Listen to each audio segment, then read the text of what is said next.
Hello बच्चों, यहाँ प्रश्न है चतुर्भुज ABCD जिसके शीर्ष क्रम दिए हुए a -4, -2, b -3, -5, c 3, -2, d 2, 3। तो इसका क्षेत्रफल ज्ञात करना है। तो चलिए इस प्रश्न को हल करते हैं। मुख्य अवधारणा अगर मैं इस प्रश्न का लिखूं, मुख्य अवधारणा, तो देखिए अगर एक इस तरीके से हम चतुर्भुज बना लेते हैं, मानिए इस तरीके से एक चतुर्भुज बना लिए ABCD।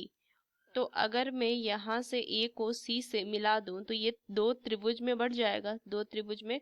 तो यहाँ से अगर मैं, मुझे पता त्रिभुज का क्षेत्रफल का सूत्र हमें पता है, तो अगर मैं इसका भी क्षेत्रफल ज्ञात कर लूँ सूत्र लगाकर और इससे दोनों त्रिभुज का क्षेत्रफल ज्ञात करके जोड़ देंगे तो क्या होगा, एक चतुर्भुज का क्षेत्रफल ज्ञात हो जाएगा। तो बस यहाँ से लिखूंगी कि त्रिभुज का क्षेत्रफल का जो सूत्र होता है ये होता है 1/2, यहाँ से लिखेंगे x1 गुना में y2 माइनस में y3 प्लस में x2 गुना में y3 माइनस में y1 जोड़ में x3 गुना में y1 माइनस में y2। ये तो बस ये चीज ध्यान में रखनी है। चलिए इस प्रश्न को हल करते हैं।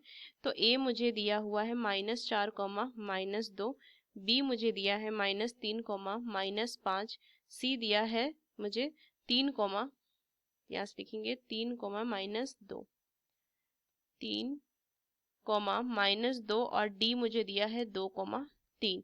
तो सबसे पहले ना मैं क्या करूंगी कि ए बी सी का क्षेत्रफल ज्ञात करेंगे। तो त्रिभुज ए बी,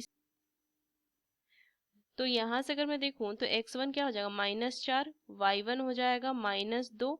फिर अगर मैं देखूं x2 तो माइनस में 3, y2 देखूं तो -5 और x3 देखूं तो 3 और y3 देखूं तो -2। तो त्रिभुज ए बी सी का क्षेत्रफल बराबर क्या लिखेंगे 1/2 x1 -4 y2 कितना है -5 और माइनस में y3 तो माइनस माइनस +2। फिर हो जाएगा x2 -3, फिर यहाँ से y3 माइनस में 2, y माइनस में y1 माइनस माइनस +2। फिर कितनी वैल्यू हो जाएगी x3 प्लस में 3 गुना में क्या हो जाएगा y1 -2 माइनस में y2 माइनस माइनस +5 ये लिखेंगे।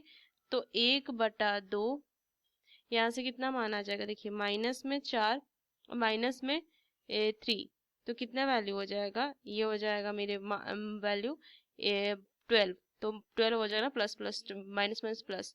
फिर ये जो 0 हो जाएगा यहाँ से माइनस हो जाएगी क्या 3 × 3 प्लस में 9। तो वैल्यू कितनी हो जाएगी, ये 21/2 और ये वर्ग इकाई 21/2 वर्ग इकाई। तो ये आ गया ए बी सी का क्षेत्रफल। अब मैं आगे चलूंगी त्रिभुज ए सी डी में। तो यहाँ से हम क्या करेंगे, देखिए ए सी डी के लिए x1 जो हो जाएगा वो हो जाएगा -4, y1 जो हो जाएगा -2 हो जाएगा और यहाँ से देखो x2 जो हो जाएगा वो 3 हो जाएगा, y2 जो हो जाएगा -2 हो जाएगा और x3 जो हो जाएगा 2 और y3 3। तो चलिए लिखेंगे त्रिभुज ए सी डी का क्षेत्रफल। तो 1/2, देखिए x1 का मान है -4 गुना में y2 माइनस में 2 और माइनस में y3 तो माइनस में 3 प्लस में x2 है 3 फिर y3 माइनस में y1 तो माइनस माइनस 2।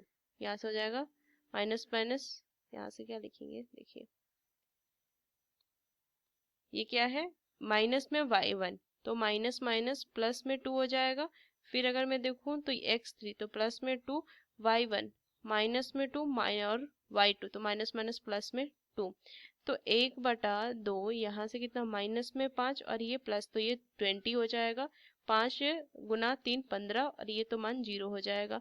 तो 1/2 गुना में यहाँ से मैं क्या लिख सकती हूँ, ये 32 आ जाएगा ना, इन दोनों को जोड़िए तो हो जाएगा, सॉरी 35 आ जाएगा ना, तो यहाँ से आ जाएगा 35/2 वर्ग इकाई। तो बस इनका क्या करेंगे, दोनों का योग कर देंगे। तो यहाँ से लिखेंगे ए बी सी डी चतुर्भुज का क्षेत्रफल बराबर त्रिभुज ए बी सी का क्षेत्रफल जोड़ में त्रिभुज ए सी डी का क्षेत्रफल। तो मान कितना आ जाएगा, 21/2 जोड़ में 35/2 जोड़ दीजिए तो कितना मान आ जाएगा, 6, और इधर ऊपर में 5 56, तो ये कटेगा 28 बार में, तो 28 वर्ग इकाई ये आ जाएगा उस चतुर्भुज का क्षेत्रफल। तो इस मुख्य अवधारणा का इस्तेमाल करके हमने इस प्रश्न को हल किया। आशा करते हैं प्रश्न आपको समझ में आई। धन्यवाद।